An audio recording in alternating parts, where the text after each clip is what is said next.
ये election commission है जिसने काला शीशा लगाने की साजिश की। कौन सा इलेक्शन कमीशन था? वो अपराधी है, और उसकी अपराधी जो प्रोटेक्शन है ना, धारा 324 में, आर्टिकल 324 में, वो अब खत्म हो चुकी है। तैयार हो जाए वो इलेक्शन कमिश्नर। ये 2014 और 15 के बाद से स्कीम हुई है काले शीशे की। इसलिए किसी भी हालत में, किसी भी कीमत पे इलेक्शन होगा तो सिर्फ पेपर बैलेट से होगा। हमारी वकीलों की जिम्मेदारी है किसी भी आंदोलन में जो ईवीएम के खिलाफ होगा, किसी भी आंदोलन में जो देश बचाने के हाथ में होगा, वकील आपकी ढाल बन के खड़े होंगे। हम लोगों ने सिर्फ एक बार माफ किया है, पुलिस वाले ध्यान से सुन ले ये बात। हम इसलिए रुके हैं क्योंकि हम देश में हम नहीं चाहते कानून व्यवस्था टूटे। इसका ये मतलब नहीं है नौकर हमारे सर पर चढ़ के नाचेंगे। सभी साथियों को जय भीम, जय भारत, जय संविधान, और मेरा प्यार भरा अस्सलाम वालेकुम। आप लोग अभी ये सोच रहे होंगे कि अभी तो भानु जी ने और हम सब ने ये अनाउंस किया था कि ईवीएम द्वारा इलेक्शन नहीं होगा, पेपर बैलेट द्वारा होगा। तो फिर हम ये काला शीशा, सफेद शीशा आपको क्यों दिखा रहे हैं? ये तो हमारे साथ बड़ा फ्रॉड हो सकता है। इलेक्शन कमीशन या प्रधानमंत्री नरेंद्र मोदी जी ये बोल सकते हैं कि चलिए हम काला शीशा लगा के हटा देते हैं, सफेद शीशा लगा देते हैं। ऐसे धोखे में आने वाले हम नहीं हैं। ये हमने डिमॉन्स्ट्रेशन यहां पे इसलिए कराई थी क्योंकि एक फिल्म आई थी, एक था नटवर लाल जी सर। देखिए कितनी महत्वपूर्ण बात मैं आपको बता रहा हूं। सुप्रीम कोर्ट ने यह ऐलान किया था 2013 में सुब्रमण्यम स्वामी साहब की पिटीशन में कि ये जो ईवीएम में मशीन होती है, ईवीएम का जो वोट होता है वो वोट नहीं होता है, वोट सिर्फ वीवीपैट का होता है। जब सुप्रीम कोर्ट ने यह डिक्लेयर कर दिया कि वोट सिर्फ वीवीपैट का वोट होता है और कोई वोट ही नहीं होता, ये भारत देश का कानून है, तो किसी नटवरलाल ने 2014 के बाद, आप सब लोग अंदाजा लगा ले कौन नटवरलाल था वो। ये 2014 और 15 के बाद से स्कीम हुई है काले शीशे की। ये नटवरलाल वाला काम, ये अपराध 2014 और 15 के बाद जो लोग शुरू कर सकते हैं, ईवीएम द्वारा वोट करने से, वीवीपैट द्वारा वोट करने से, ये एक तरीका हमने आपको दिखाया कैसी प्लानिंग करके चोरी की। ऐसे हजारों तरीके और हैं। इसीलिए किसी भी हालत में, किसी भी कीमत पे इलेक्शन होगा तो सिर्फ पेपर बैलेट से होगा। ये फ्रॉड हम नहीं होने देंगे।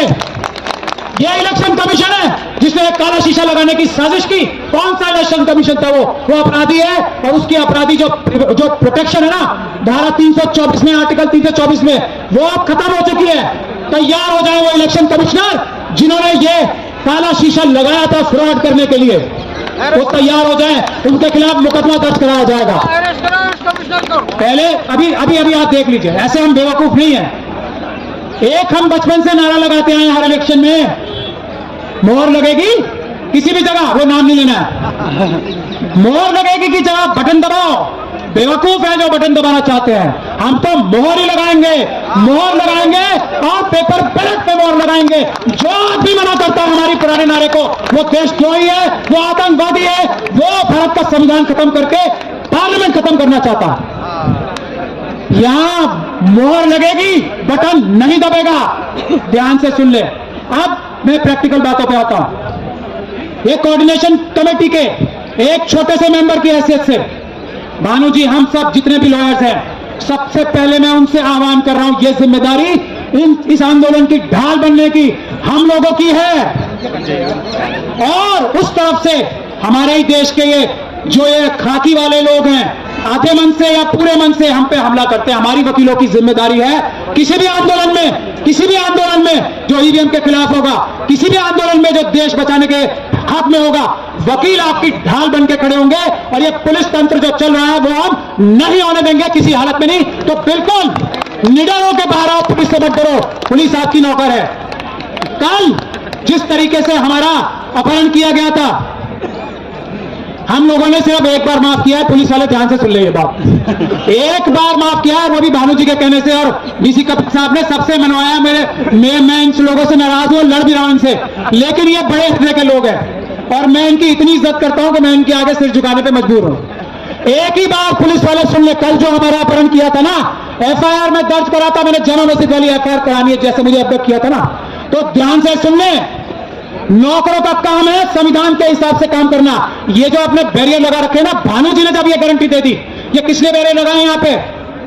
अगली बार से बैरियर ना मिले हमें। ध्यान से सुन लो ये बात, ये खैर संवैधानिक गैर कानूनी काम है जो एक बैरियर लगा रखे हैं। हम इन बैरियरों से नहीं डरते हैं।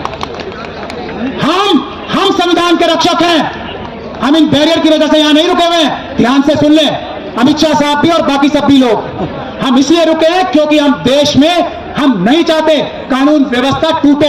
इसका यह मतलब नहीं है नौकर हमारे सर पर चढ़ के नाचेंगे। हम देश के मालिक हैं, देश की जनता है। पुलिस को हमारी रक्षा करनी है, हमारा अपहरण नहीं करना है, हम पे डंडे नहीं चलाने हैं, तब जब तक हम संविधान के रास्ते पे चल के पीसफुल प्रोटेस्ट कर रहे हैं। पहली चीज मैं ये बता रहा हूं, और ये सबसे बड़ी जरूरत है इस आंदोलन को आगे ले जाने की। हम वकील लोग जिम्मेदारी लेते हैं कि पुलिस आपको तंग नहीं करेगी। पूरे देश में आंदोलन करने के लिए हम जिम्मेदारी लेते हैं। दूसरी बात, जो भी आंदोलन हो रहे हैं, ये आंदोलन चलेगा, पेपर बैलेट के लिए चलेगा। दूसरी बात, एक 22 जनवरी की बात में कहकर अपनी बात खत्म कर रहा हूं आधे मिनट में। 22 जनवरी को बहुत बड़ा आह्वान हुआ है, सभी लोग अपने धार्मिक स्थलों पर जाएंगे। इस धार्मिक स्थलों पर जाने के वक्त हम लोग सब ऊपर वाले से यह प्रार्थना करें, जिसको जो भी मानता है, कि हम लोग ईवीएम हटा के पेपर बैलेट से ये बैलेट से हम इलेक्शन कराएं। ऐसी सद्बुद्धि हमारे ईमानदार प्रधानमंत्री के मन में, ऐसी सद्बुद्धि हमारे इलेक्शन कमीशन के मन में डाले, ऐसी सद्बुद्धि हमारे सुप्रीम कोर्ट के जजेस के मन में डाले।